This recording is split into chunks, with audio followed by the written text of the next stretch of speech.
Natto is natto germs. Natto produces bacteria. Okay. The fermented Natto bean, right? bacteria lives in this straw. And then in the old days, in Edo era, when they are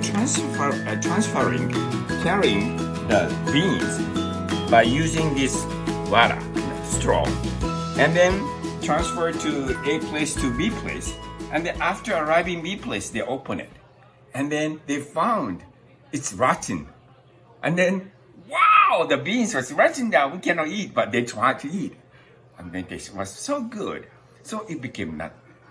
So natto, bacteria lives only in straw. Oh, really? Yeah. Only straw? Yeah, straw. Straw has natto bacteria. So that's the reason why that they don't put anything. They just put the beans still in this, things. Wow. But the one that you always buy, they are putting the natto bacteria. They're spraying it. Oh, really? Yeah. So this is natural, organic? Natural, organic natto. Wow. So you cut it out.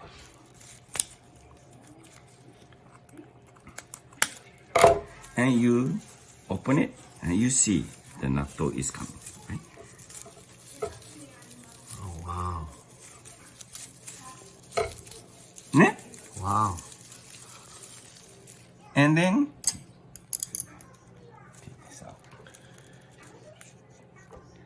Wow. So this is the real natto. Exactly. Not fake one. And How so, it was made in Edo era. and Same the straw has the natto bacteria? Yes. That Natural bacteria. that allows it to ferment. Right.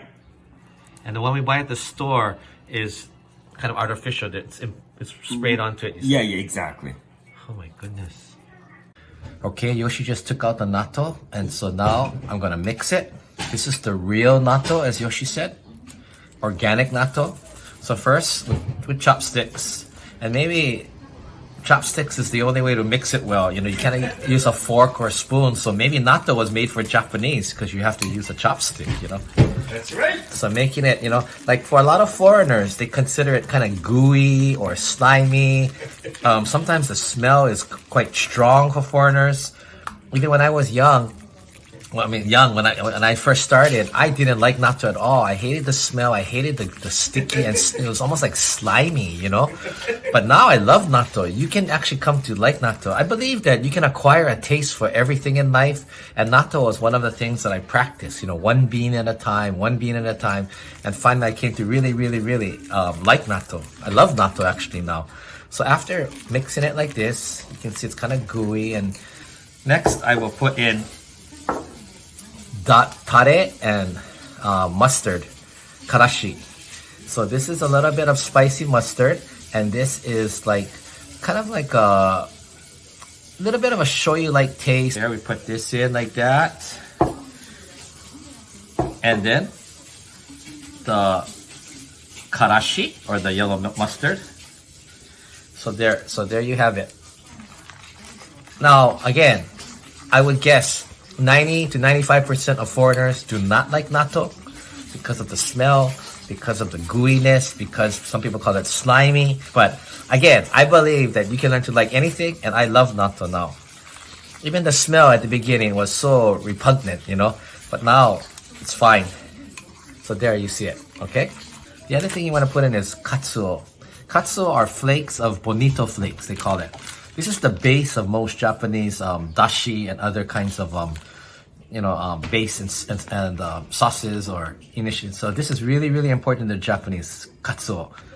This is the Yoshi Matsuda special because not everybody puts flakes in, but it adds a nice kind of a fish-like salty taste to it. May I put some egg yolk too? Oh, egg yolk too. Oh, okay, that's good.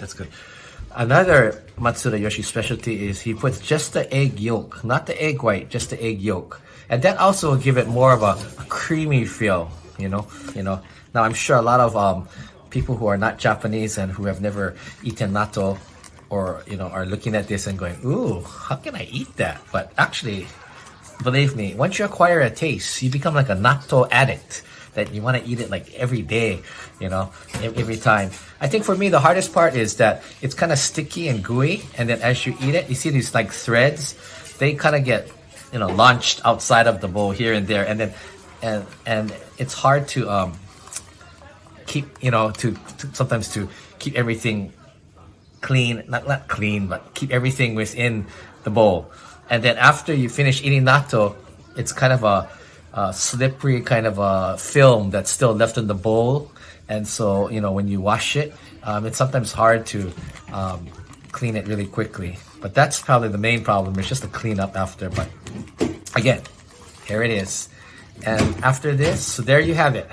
And after that, we're going to add some green onions and give it some color and a little taste. And that's the official natto. Then Yoshi. Kind of. Wow, okay. Okay, and also a little put some shoyu. I'll show you, okay. Yeah. Okay. Okay. So, as Yoshi just showed you, he had put in negi. And then he had added a little bit more shoyu to give it a little bit more taste, shoyu. And then, again, we will mix this together. So this is a really premium natto, you know. At my house, all I do is I add the little dashi pack and then the mustard and a few negi. But I don't do the egg and the extra shoyu and the katsuo bushi. That's a Yoshi Matsuda special. And there you have it. Real official Japanese natto done Yoshida Matsuda style. Sorry, I was told to use the whole pack. I had just put in, use the whole pack. That's why. I'm trying to save for the next time. I didn't know. So, you're going to use the entire pack of this katsuo or bonito flakes, and then you're going to mix it in. You know, if you're not Japanese and you're looking at this video, you're watching this video, you're thinking like, wow, I don't think I can eat that. But believe me, it takes a while to get used to. But you know, like anything is an acquired taste, right? Beer is an acquired taste. I think coffee is an acquired taste. I think natto, it takes a little bit longer, but it's kind of an acquired taste. I think the visual looks of it is more what turns non-Japanese off. But then again, there's a lot of Japanese who don't like natto either. You know, the Natto was from Kanto, Tokyo. Oh, so the Mito. Yeah. Okay, from Mito outside, and that's in Ibaraki, I think, right outside of Tokyo. They are known to.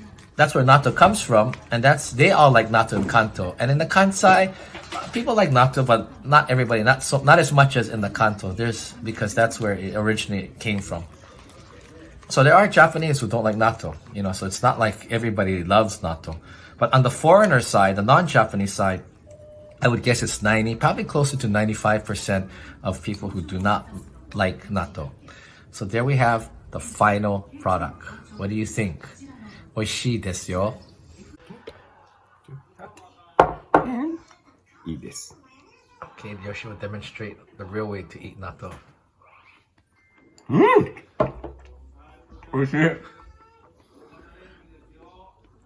Wow. So Yoshi just demonstrated. I'm gonna have some too.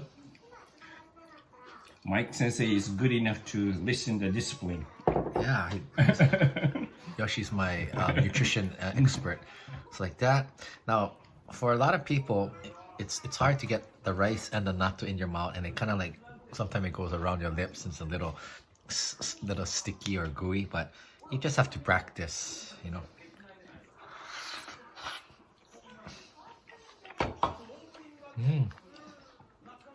Wow, that's really, really good.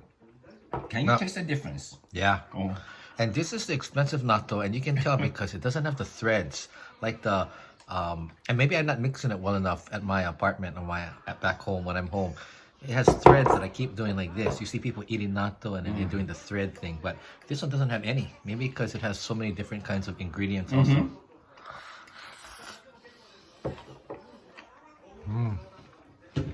Wow. Definitely recommended the Yoshi Matsuda natto style.